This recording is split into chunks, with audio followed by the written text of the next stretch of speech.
Namaste, everyone. Today's lecture will be on mantras and chanting. So we can actually chant a mantra together, or if you know it, you can chant with me the togetherness mantra. You can gently close your eyes, relax your breathing, relax your spine, finding an alignment of the spine that's conducive to deep diaphragmatic breathing.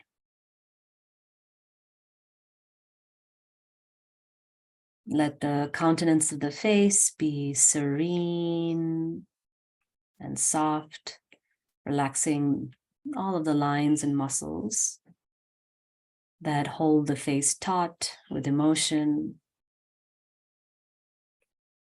Now, the only emotion that remains is serenity, tranquility, which brings us in connection with ourselves. Bring the palms together in front of the heart for Anjali Mudra. We can even bow the head down slightly, gazing in the inner heart, Anahata Chakra.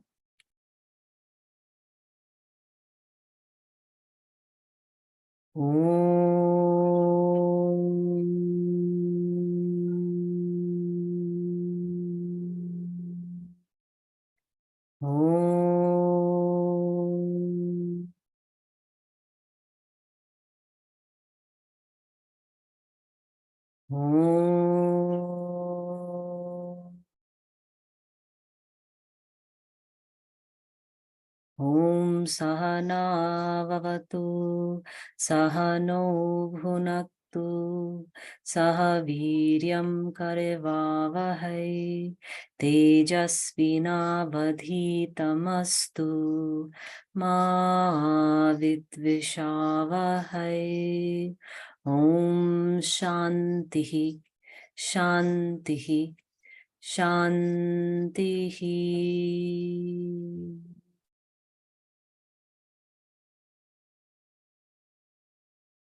Take a deep breath in and a longer breath out. Your next breath in, gently open the eyes.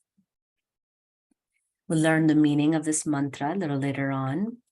Before you go into this lecture, it's super important that you study the Sanskrit portion first, right? So that you have some idea of the transliteration markings and you can follow along with an appropriate sense and mastery over just the beginning stages of Sanskrit so that you are not lost in all of it. So if you haven't done that, or if it comes later, maybe you wait and you really get the pronunciation of Sanskrit first, and then you come and you study this lecture because you'll be able to pronounce things much better and you'll understand what everything means.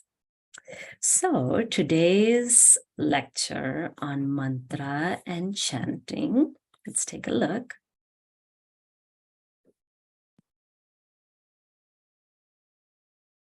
Good. So we are looking at the ways in which, what is the purpose, what is the meaning of mantra, right? I'll give you a few mantras that are really important in the yogic tradition. Some are more complicated than others. There's tons and tons of mantra, and just like mudra, mantra has to be studied with a teacher, right? So you get the proper pronunciation and you really understand why you're doing it and what its purpose is, right? So highly recommend that to go deeper in this practice, you find a teacher who can really guide you in a proper way. But this is just an introduction to these mantras.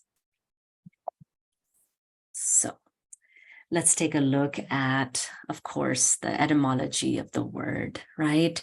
Man relates to mind, right? Manas, right? Remember the 5 parts of the mind. The cognitive part of your mind also is manas, right? And it can be translated as the verb to think and related to the word mind. Of course, in Sanskrit, it's really hard to find exact translations in English because Sanskrit is so exacting and precise, and people debate for eons about meanings and so you might find some variations in this.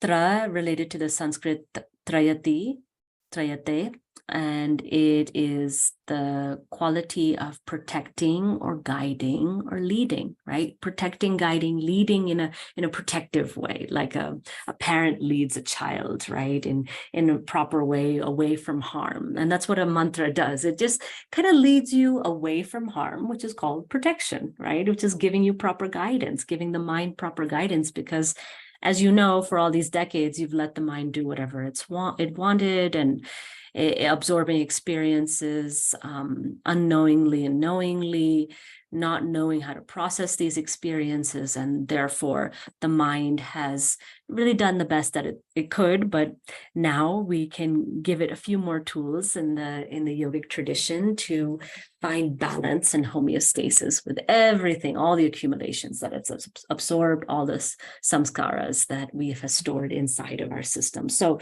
it's never too late. And there's always a way. And this is why there's endless, infinite tools in yoga, one of them being mantra, right? For us to gain power and understanding over the fantastic processes and potentials of our own mind. So mantras are used for multifold reasons, right?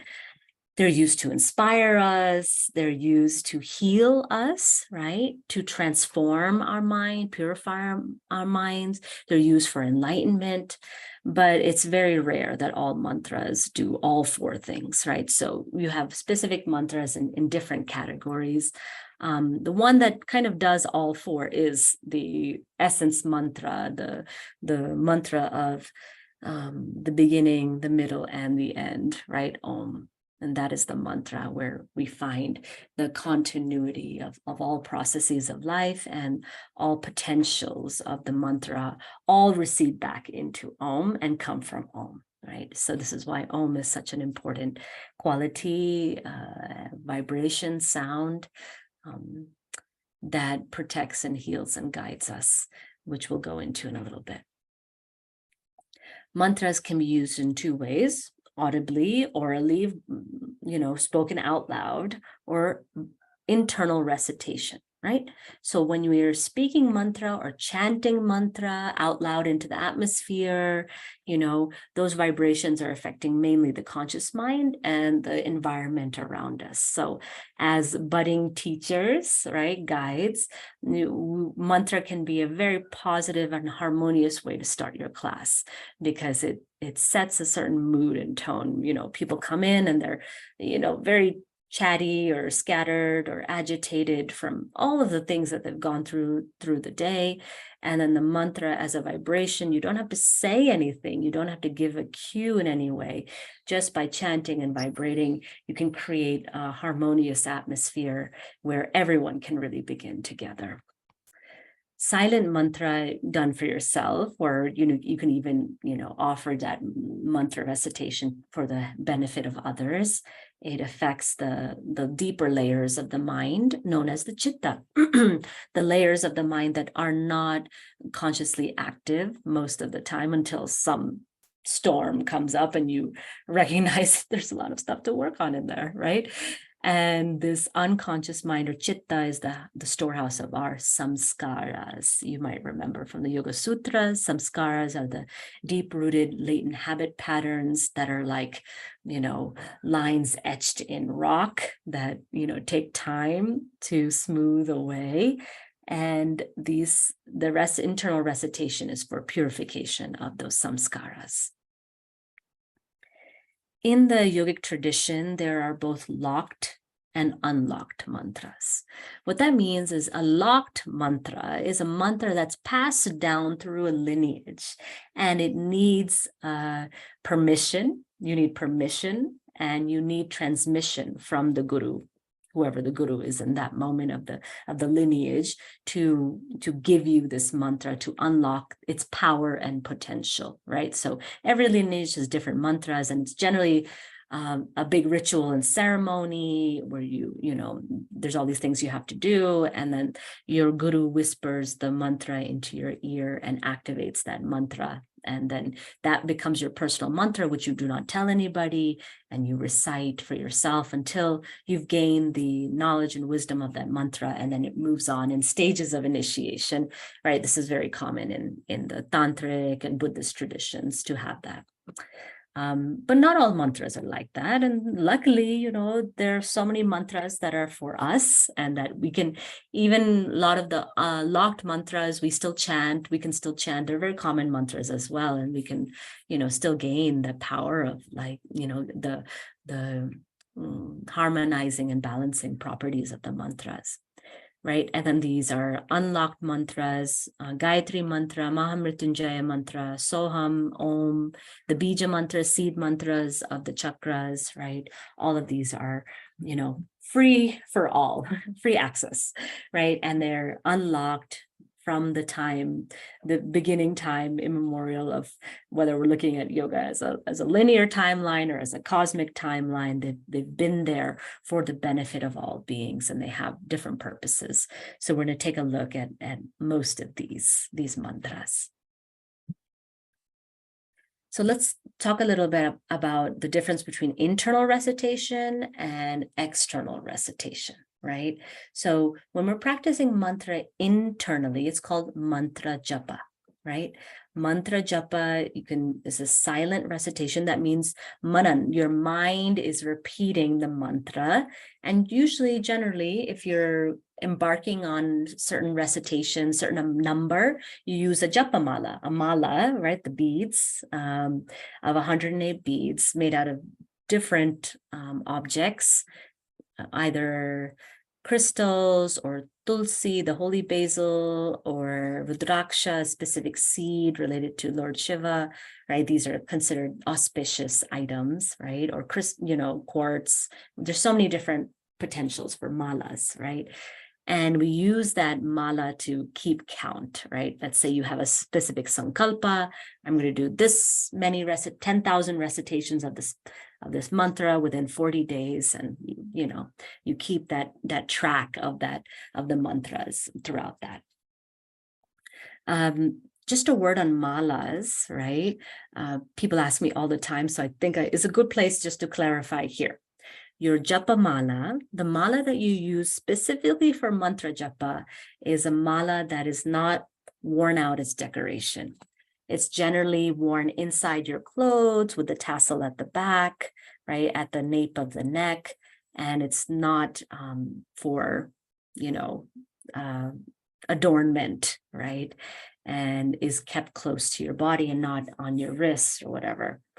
There's other malas, healing malas, right, that are made of different, generally stones and crystals that you use for specific healing purposes, right? That's not your japa mala. That's a mala that, I have one of Himalayan quartz, and I use that for cleansing, right? And that you wear for healing purposes. And then there are malas that are for decoration, and you can wear them just as like a necklace, right? But that's not your mantra japa mala, and that's not your healing mala, right? So just being aware of how you, use these items that are very,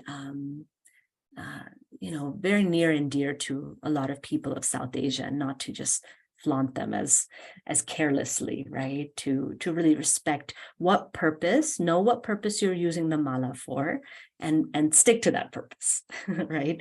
And then that power that is infused in that mala will grow stronger. Okay, so when we're doing silent recitation, mantra japa, right? When we're doing mantra japa, we don't sing or chant, right, the mantra, although maybe from habit you'll find yourself doing that, but we just say it as quickly and as comfortably internally for ourselves, right? So it's just a constant like humming murmur inside of ourselves, right? And then this way of recitation, like I said, is meant for mind purification, purification of the chitta. The mantra, when we're using the mantra for internal purification, the mantra itself represents the actual vibration of the quality or the deity or the force that it represents. Therefore, it's considered a divine entity in itself, right? It's not just words. The sound, the word is the thing that it represents. It's not referring to, like we talk in English, table, and referring to this object. The saying the word table is the same as table, right? It's the same as the energy of table, the same as the quality of table, right? So just, it's not, these are not just words. They're very powerful vibrations that represent the actual thing that we are invoking, right? So there are various ways to do mantra japa. And of course, I'll just break down a very, initial starting point. But again, if you're interested, please contact me or someone else who's well-versed in this topic, who can guide you. But when we are looking to experience this actual vibration of the mantra itself, when we're doing internal recitation, there's kind of a step-by-step process that occurs naturally, right? And I just want to give you an insight into that, right? So when we do the mantra recitation, we're sitting in our meditative posture and our mind is doing the recitation of the mantra itself, right? What we start to feel through that recitation and through the relationship that we're creating with the mantra. So if the mantra is the actual representation of the deity or the energy, we first have to create a relationship, right? And, at first you're just kind of getting to know the mantra, and mantra is getting to know you too, right? And then after a while, you begin to have a relationship with this mantra and becomes more familiar. You know how to pronounce the words, you're comfortable in its recitation, you're not forgetting anything, and it's a very easy, natural process for you to do the recitation. After that happens, there's a point at which you start to feel the inherent vibration or the energy that the mantra gives you in your body, right? It's a very unique vibration. Maybe it's uplifting, maybe it feels deeply grounding, maybe it connects you to the heart chakra or the Ajna chakra, third eye center, right? Every mantra does something different for every individual. When that starts to happen, there's just a pulsation, just like we do with the difference between breath and prana, right? After the mind moves from gross to subtle, it starts to feel the pulsation of prana. When the mind moves from gross to subtle with the mantra recitation, it starts to feel the pulsation of the vibration that's locked into the words themselves, right? And eventually the words just seem to drift away. The container, the capsule, right? It's like a pill that holds all the good stuff in it. The capsule dissipates and then just the essence remains, right? And then we are not the doer of the mantra, right? We begin to witness the mantra, the vibration within our own body. So the mantra kind of singing its own song within ourselves, right? And so the separation between I am the one who's chanting the mantra and this is the mantra, that separation, that duality begins to become one and begins to merge, right? Which we call non-dualism, the separation between the perceiver and the object, right, become one. And that's when, the mind goes into very subtle stages of samadhi or absorption. Again, samadhi is not something for others. We have moments of samadhi all the time, and you can feel that moment of dissolution, and then you separate, a moment of dissolution and you separate, when you feel separation within yourself and connection within yourself. Same thing happens in the mantra process. So that's just to kind of share with you, now don't go and just go and try to make that happen. It's a natural process and it's a relationship. We have to have that relationship. We have to be patient, and we have to understand that all things as nature intends. We cannot force the process of yoga to make us, to move at our speed, right? Which is very fast in the modern era. So really expand your notion of time, of mantra practice or practice in general for the rest of your life, for decades, rather than a few months. When I finish this training, I'll really understand this. Decades, your whole lifetime to understand, or to even just begin in this process and understanding of mantra.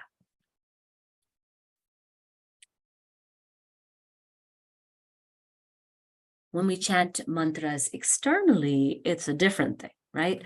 So the chanting, it gives a quality of sending the vibrations. Of course, it starts from inward, but outward as well, right?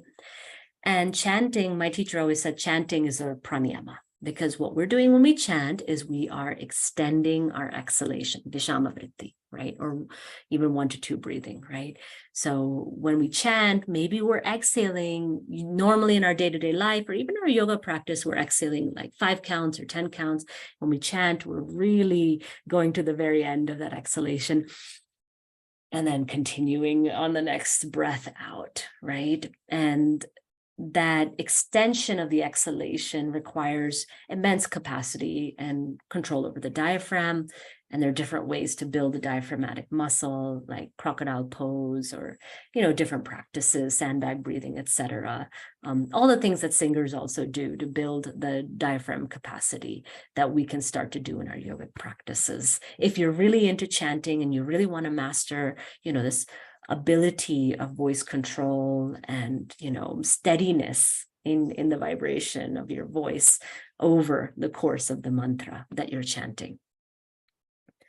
So there's a lot of different schools of thought around chanting, and the oldest Vedic, in the Vedas, the oldest lineage, the oldest kind of the starting of the yogic path in the Vedas, right? In the Vedic chanting lineages, they only use 3 svaras. That means 3 notes. So you might have heard kirtan or other people chanting, other traditions also from South Asia, where, it's very musical. The Vedic lineage will say, no, that's not the way to chant the mantra. There's certain Vedic mantras and there's only 3 notes. But I don't believe that that's the only way to chant, right? There are many different ways, according to the lineages that you come from, according to whom you learn from, connected to lineages, that you can find, a way of chanting that really connects to you and your heart. So if you want to look into, you can even type in and just listen to like the difference between Vedic chanting of a mantra and just, another way of chanting of the mantra.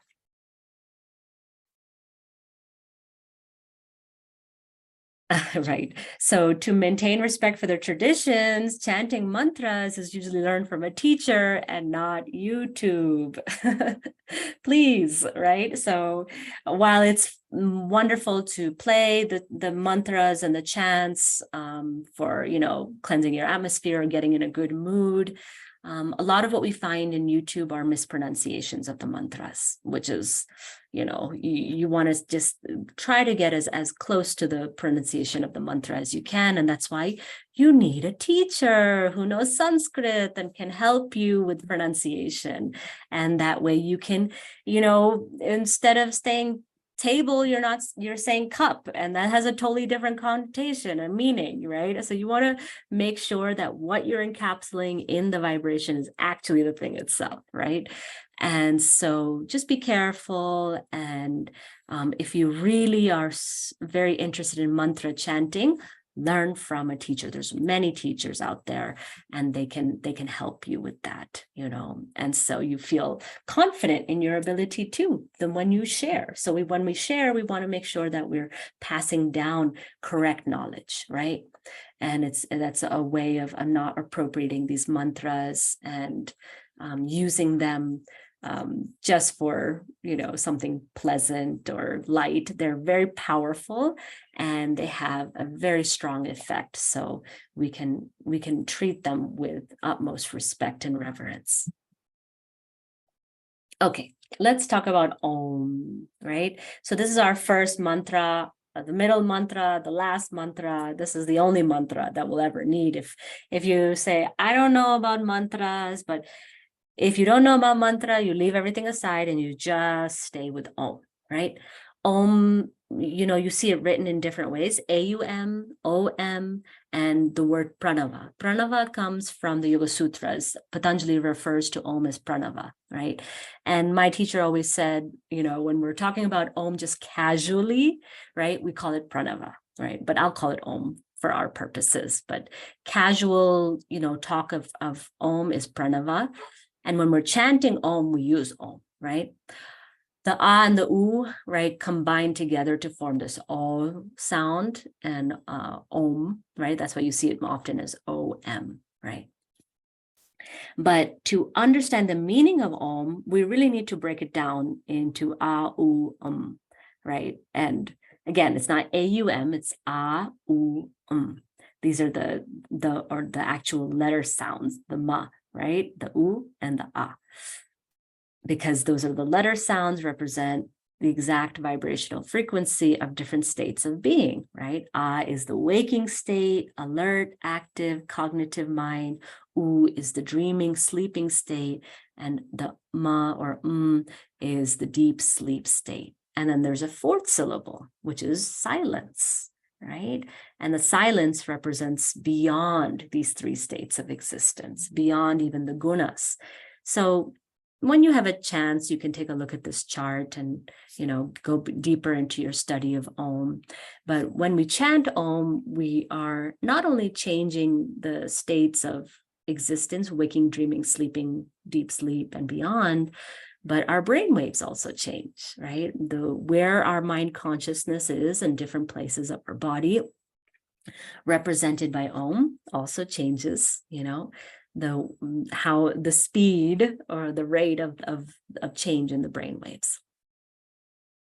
And also related to, qualities of existence: generation, Brahma; operation, Vishnu; and destruction, Shiva. And then beyond that as well. So when we are chanting Om, right, how do we chant? This is another big question. How do I chant Om? Well, it depends what your intention is, right? Om can be chanted in one of two ways.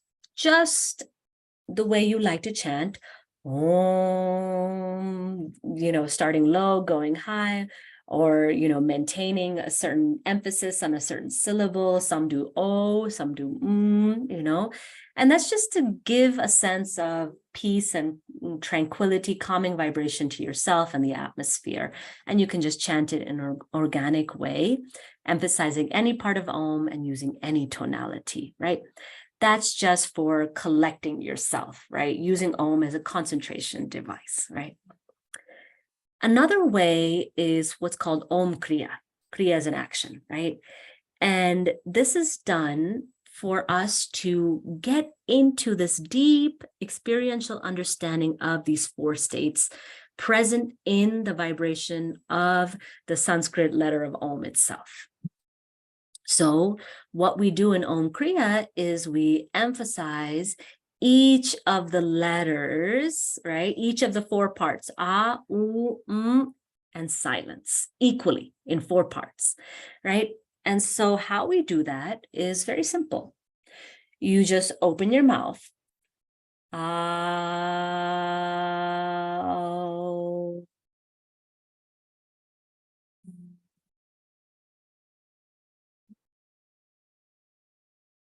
And repeat.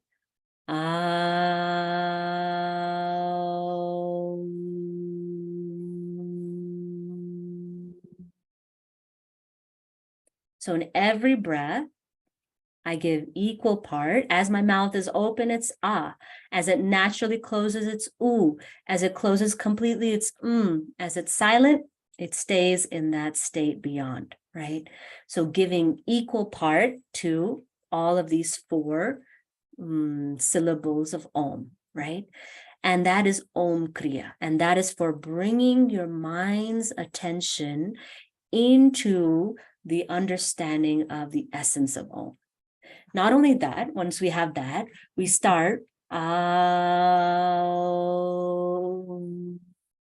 we bring the mind to the different layers of consciousness, different chakras related to each syllable. A, third eye center; U, Vishuddhi chakra, throat center; heart center. And the silence, deeper in the heart, right? Deep in the cave of the heart, right? So we can try that a few times. You can close your eyes or look downwards.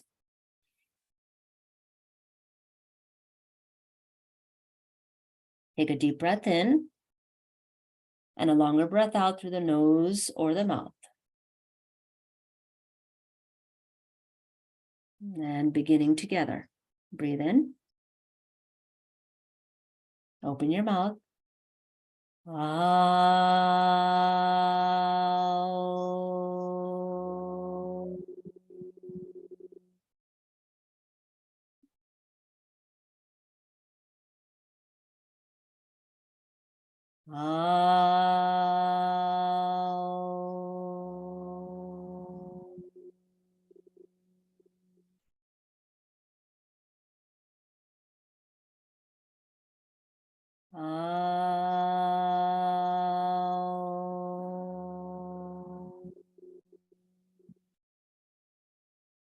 On the next round, start to focus on the different parts, different chakras, head, throat, and heart. Let's breathe in.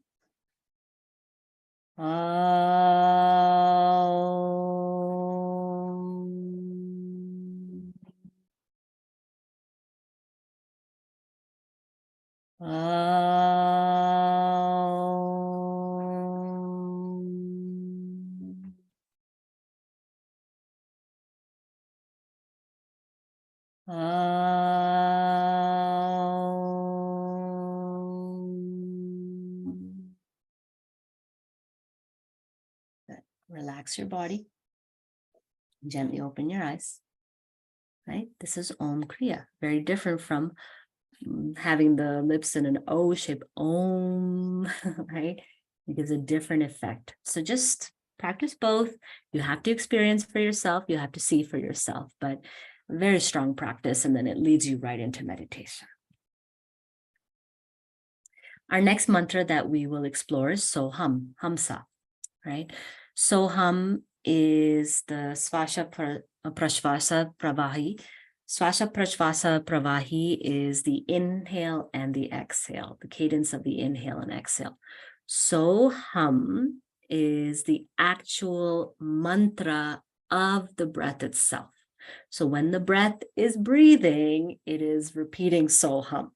Right? Remember, it doesn't refer to the breath, it is the breath, right? So is the inhale, hum is the exhale, right?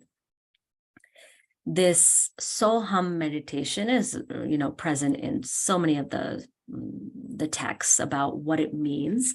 In the Gheranda Samhita, the breath of every person in entering makes the sound of so, sa, or so, and in coming out, that of hum. These two sounds make Soham. Throughout a day and a night, there are 21,600 such respirations. Each living being performs this japa unconsciously but constantly.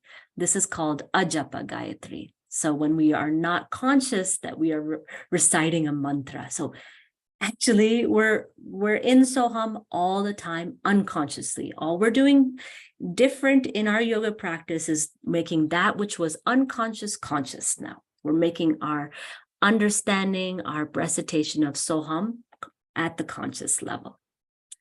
All jivas, all living beings, are constantly and unconsciously reciting this ajapa mantra, only for a fixed number of times every day. But a yogi should recite this consciously, right? The Nirvana Upanishad, the supreme swan, Paramahansa, the self, is Soham, right? The swan is a very important image in an iconography in yoga, right? The swan is meant to be the image of transformation of poison into something healthy, good for you. Swans can digest almost anything, right? And so when we practice yoga, it's enhancing our fortitude to digest anything that we need. And then the two wings of the swan are so and hum, by which the swan flies back to itself, back to the source of life itself, right? So the technique of Soham is done internally. You can start reciting it externally, but what you'll find is when you chant Soham externally, you're chanting it on the exhalation. So it's not referring to the inhale and the exhale, right? First, what you want to do is, of course, all of the parameters that you do to prepare for meditation, right? And then feeling the presence, of the head region, taking a few breaths to remain aware of the way that the breath is touching the nostrils to the third eye center, right? We're tracing this pathway, which is the pathway of the breath, the subtle breath, prana, from the nostrils up the nasal passageway through the center of the forehead into the midbrain region, and then back out, right? So as you breathe in, you'll mentally repeat to yourself for the length of your inhalation, so as you breathe out, hum, so hum. So coordinating the breath with the mantra, right, helps, again, any mantra helps to calm down the mind, but this one specifically for concentration on the breath itself and the nature, the wisdom inherent in our breath. Some considerations, right? Don't articulate or externally repeat the mantra. On the inhalation, lengthen the O at the end of so, and on the exhalation, the nasal sound of the ma. And what we are looking to do is eliminate the pause. So flows into hum, hum flows into so. That's why it's called so hum or hamsa. Hamsa means swan, right? So, and so hum means I am that, right? So when I am that swan that flies back to the self, right? And it's a never-ending cycle. So hum, so, right? So it just continues in this beautiful cyclical feedback loop, and that all pauses in the breath, right? Unconscious pauses in the breath can be signs of, difficulties in the nervous system.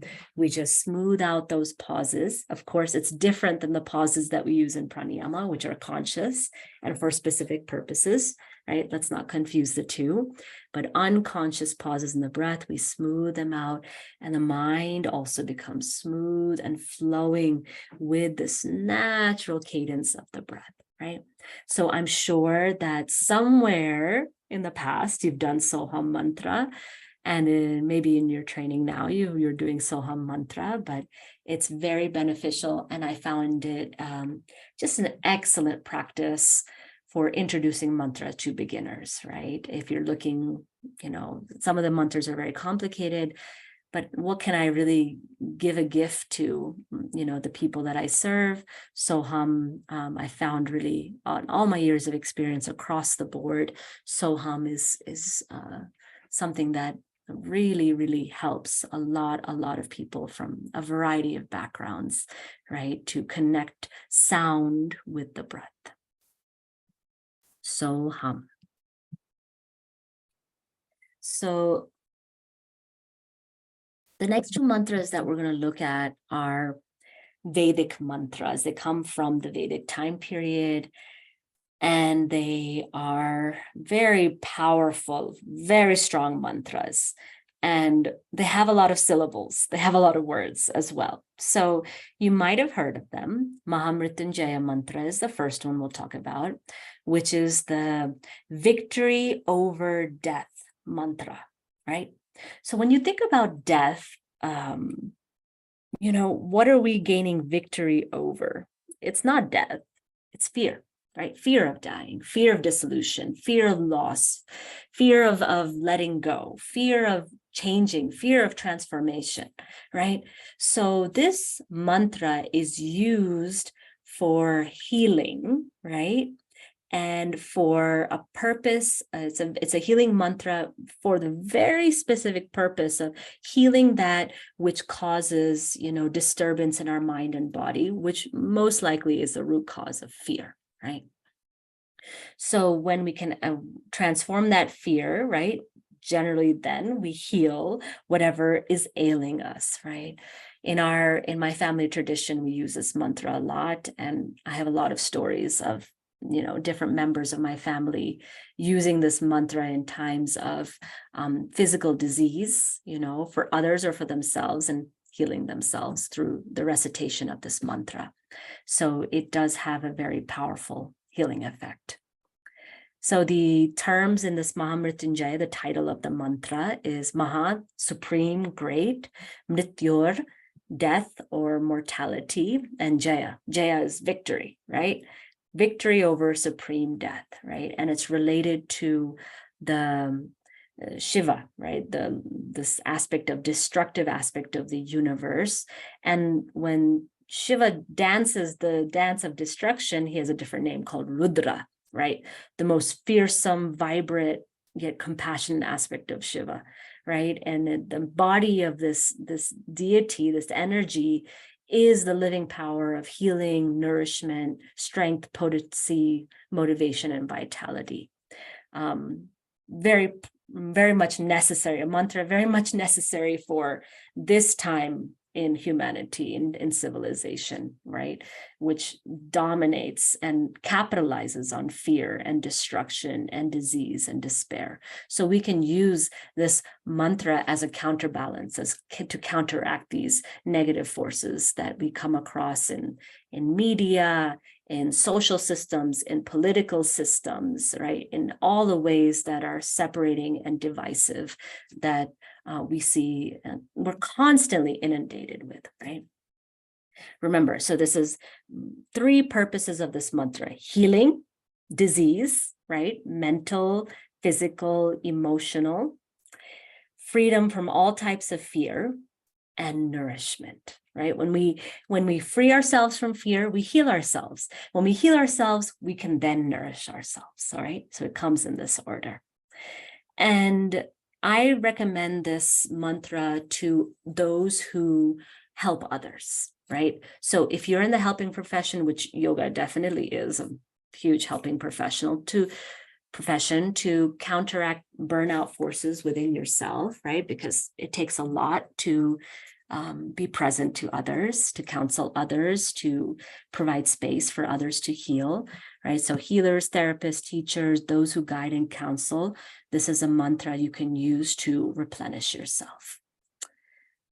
And this mantra, in the tantric tradition, the mantra is used to potentize, to use in a ritual way to potentize medicines, herbs, food. So, if you're making herbs, making medicines, tinctures, right, you chant the mantra as you hold whatever the object is, and it potentizes the healing qualities of that plant, and then you can ingest it, like ashwagandha, brahmi, these yogic herbs that we use for the mind and nervous system and strength of the body. So let's take a look at the mantra, right? And don't be frustrated if you cannot get it right away. It's a very long mantra, and we, longer than Soham or Om, right? So we just take it, and then you see after this introduction, you'll be naturally drawn to something, and maybe you follow in that direction. And, 10 years later, you find like, oh, now I really want to go into Mahamrityunjaya, and that's the time for you, right? So this is just an introduction. So here's the mantra, right? And let's talk about it word by word, right?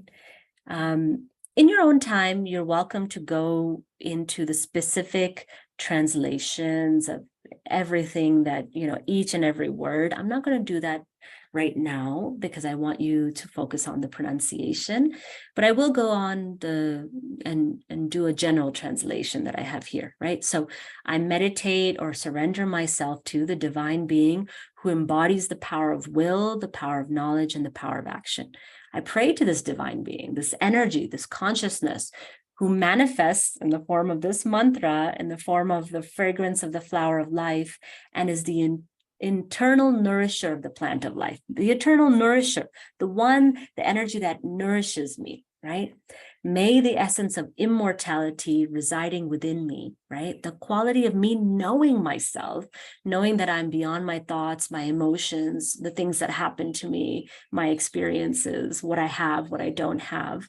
May the essence of immortality, that's what immortality is, knowing that you are something beyond that, right? May that be uplifted. And may that free me from death, decay, and sickness, and unite me with immortality, right? So a lot of our sickness, disease, feeling of separation, right? All due to, right, really deep-rooted fear within ourselves. So may I learn, may I know that I am beyond that fear, right? So let's recite word by word, and then I will chant the mantra, and then you can try to chant the mantra, right? Om. Om. So how we do this is I'll just repeat it twice. You repeat it once after me, right? So I'll repeat the word twice and you repeat it once. Om. Om. Trayambakam. Trayambakam. Yajamahe. Yajamahe.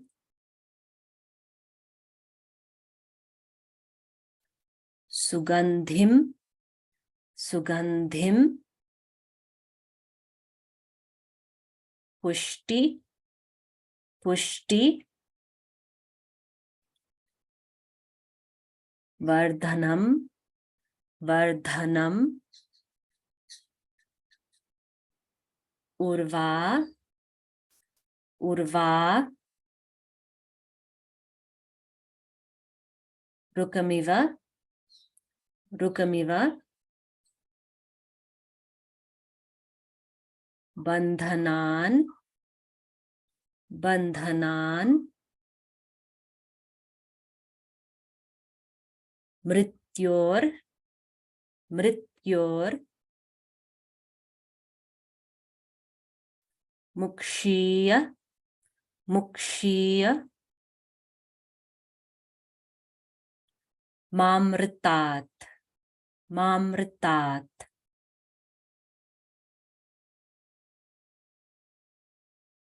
Right? And you can re-listen to that as you are going deeper into your understanding of the mantra. So I'll chant this mantra for you. Om Trayambakam Yajamahe Sugandhim Pushti Vardhanam Urvarukamiva Bandhanan Mrityor Mukshiya Mamritat. Om Trayambakam Yajamahe Sugandhim Pushti Vardhanam Urvarukamiva Bandhanan Mrityor Mukshiya Mamritat.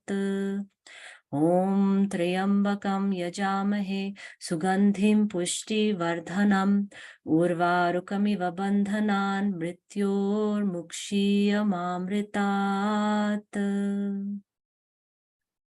Om Trayambakam Yajamahe. We can try that together. Om Trayambakam Yajamahe. Om Trayambakam Yajamahe. Sugandhim Pushti Vardhanam. Sugandhim Pushti Vardhanam. Urvarukamiva Bandhanan. Urvarukamiva Bandhanan. Mrityor Mukshiya Mamritat. Mrityor Mukshiya Mamritat. Om Shantihi, Shantihi, Shantihi. Yeah. So we can chant it out loud for a group collective energy, or we can do mantra japa internally, right, for ourselves, for that internal purification, focused internal purification. So you can practice that mantra if it appeals to you, right? And practice along, repeating the recording again and again until you get, familiar with the sound of the words. So let's take a look at the next mantra, Gayatri mantra. Gayatri mantra, right? The Mahamrityunjaya mantra and the Gayatri mantra are like they hold up the Vedas. They hold up, all of the knowledge of everything in the Vedas. So they're said to be the two main mantras of the Vedas, right? Mahamrityunjaya, remember, for healing and freedom from fear, And then Gayatri mantra, really to free ourselves from all obstacles, right? To illumination. Gayatri is all about illumination related to the sun, right? So everything you think about the qualities of the sun, that's what Gayatri is, right? It's uplifting, it's enlivening, it's praiseful, it sharpens our clarity and intellect, it purifies the ego, gives a sweetness of speech, reduces the obstacles or kleshas that veil the buddhi, the inner wisdom, right? And Gayatri is referred to the mother essence of the Vedas. And it enabled the sages, the seers, to receive the revelation of all the other mantras that followed it, right? It's a revealing mantra. That's what the sun does. When the sun rises, it reveals what was hidden, in the night. And then the birds wake up. And, I really think of Gayatri like that morning time feeling of that crescendo, right? That's what Gayatri is.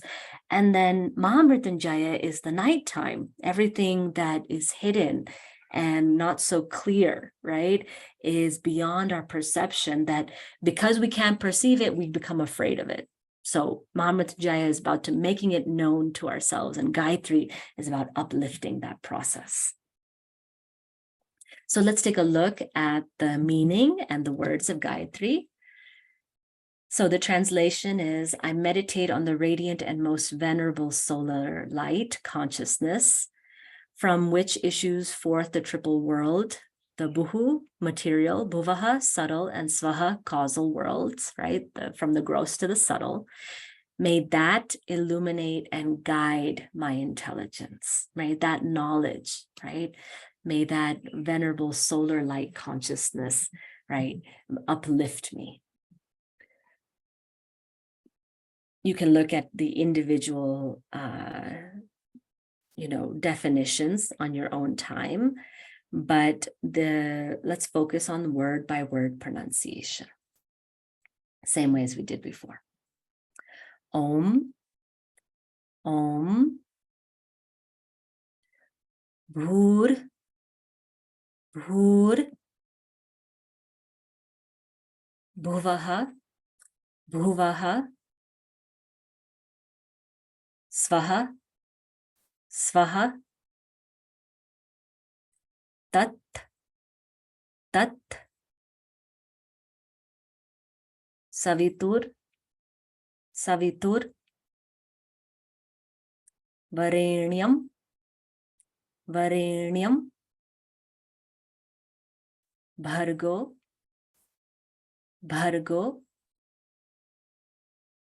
Devasya, Devasya, Dhimahi, Dhimahi, Dhiyo, Dhiyo, Yo, Yo, Naha, Naha, Prachodayat, Prachodayat.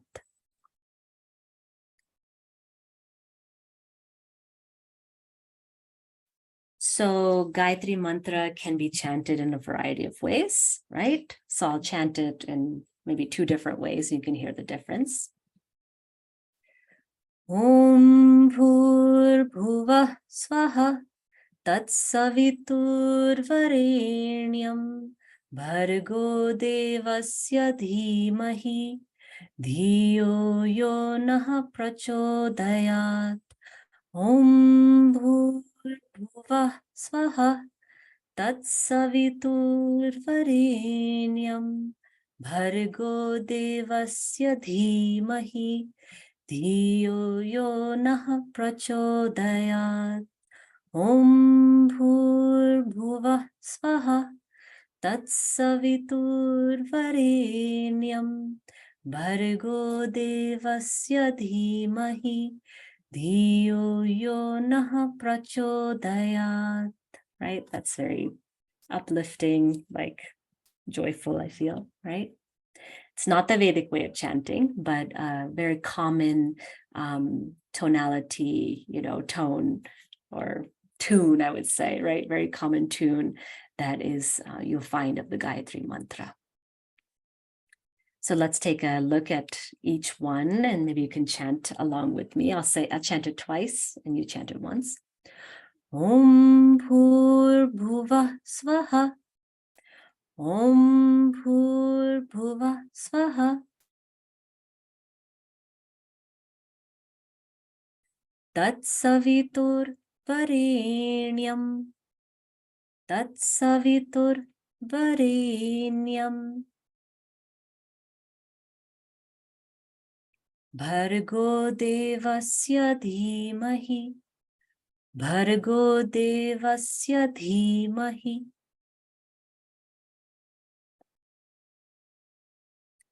Dhiyo yo naha prachodayat. Dhiyo yo naha prachodayat. Om Shanti Shanti Shanti. Right? And then the Vedic way of chanting, it's more tritonal, right? Om Bhur Bhuva Swaha Tat Savitur Varenyam Bhargo Devasya Dhimahi Dhiyo Yo Nah Prachodayat. Om Bhur Bhuva Swaha Tat Savitur Varenyam Bhargo Devasya Dhimahi Dhiyo Yo Nah Prachodayat. Om Bhur Bhuva Swaha Tat Savitur Varenyam Bhargo Devasya Dhimahi Dhiyo Yo Nah Prachodayat. Om Shanti Shanti Shanti. Right. So this is why you need to learn the Sanskrit before you come here. Right? Otherwise, you don't know what these dots and lines and things are, and it'll make it much easier for you. Okay. Mantra that I started the lecture in today was the Sahanavavatu mantra, togetherness mantra. And these are mantras that come from the peace mantra. There's a section of mantras called the peace mantras, right? And it's exactly what it says, right? It's meant to invoke peace in all forms, within you, around you, right? For all beings. These mantras come from the later stages of the Vedas, known as the Upanishads, right? The Upanishads are really I would say, the essence seeds of yogic knowledge. So we can leave the Vedas aside and just really study the Upanishads, and we have everything in yoga. And that's really what Upanishads were meant for. I'm sure you got some history background on that. Right, so the Shanti mantras are recited at the beginning of each Upanishad. They're recited to give a positive feeling before any endeavor, hence why they are before the exposition of the text themselves. So there's, a lot of different Upanishads, and the mantras are, different Shanti mantras for each Upanishad, and you recite the mantra first to give yourself that positive feeling, that peaceful feeling before you study the text itself, right? This togetherness mantra, this is from the specific Upanishad. This is a mantra that gives a feeling of what it is: togetherness, solidarity, equality between the teacher and the student, right? And why are they called Shanti mantras? They really emphasize, the end quality of Om Shanti Shanti Shanti, right? Which means peace, right? And the reason for we utter Shanti 3 times is for calming and removing obstacles in the 3 realms, right? The physical realm, the adhibhotika realm, right? Obstacles coming from the external world, other people, animals, natural calamities and disasters, right? Things that happen to us, right? That's adhibhotika. The adhidevika realm, right? The divine realm or unseen realm, right? The obstacles that come from extrasensory world of spirits, ghosts, deities, demigods, forces that act upon us, but that we cannot see. And the internal, right, realm, adhyatmika. The internal realm is the obstacles arising, which is mainly all obstacles, right? Arising out of our own body and mind: pain, disease, inertia, sloth, agitation, absent-mindedness, anger, hatred, jealousy, delusion, illusion, right? All of these obstacles that we find within ourselves. So by repeating Shanti, Shanti, Shanti 3 times, the first Shanti is for the physical outer realm. The second Shanti is for the unseen realm, and the third Shanti is for what is happening inside of us. So these are called the Shanti mantras or peace mantras, and the togetherness mantra is one of the Shanti mantras, and it has a specific purpose of the unification between teacher and student, right? That teacher and student, sometimes student leads, sometimes teacher leads, sometimes we walk side by side, right? And as we do this process of learning, right, this is an excellent mantra for any training, right? It's like, promoting this atmosphere of harmony, right? So the first line, Om Sahana Vavatu, Om, may we be protected together. Sahano Bhunaktu, may we be nourished together. Sahaviryam Karavavahe, may we work together in our studies with vigor, energy, enthusiasm. Tejasvina Vadhitamastu, may our study be illuminating. Ma Vidvishavahe, and may we not have any hatred or enmity between us. No ahimsa, or no hinsa, right? No harming between us. That may ahimsa prevail, right? Om Shanti, Shanti, Shanti, Shanti in the three realms for everyone involved, right? So let's go line by line. So I'll repeat one line twice, and then you can repeat after me. I won't do word by word here. Om Sahana Vavatu. Om Sahana Vavatu. Sahano Bhunaktu. Sahano Bhunaktu. Sahaviryam Karavavahe. Sahaviryam Karavavahe. Tejasvinavadhitamastu. Tejasvinavadhitamastu.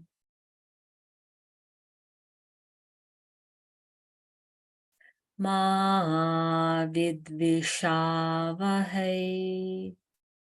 Ma vidvishavahe.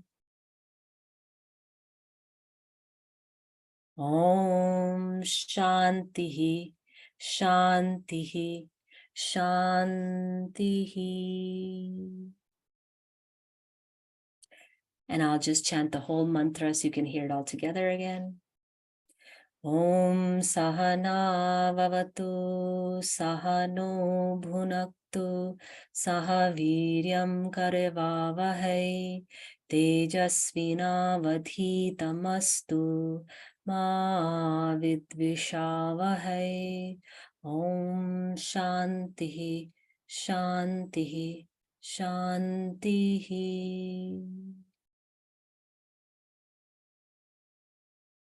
Always gives me a good feeling. So I would say this is definitely a mantra to learn. If you haven't already learned it in the training or in past, it's a beautiful, beautiful invocation for ultimate peace between us all. And speaking of Shanti mantras, let's go to a very simple, precise mantra. Lokaha samastaha sukhino bhavantu. Right? We'll end on this note. May all beings everywhere be happy and free. Right?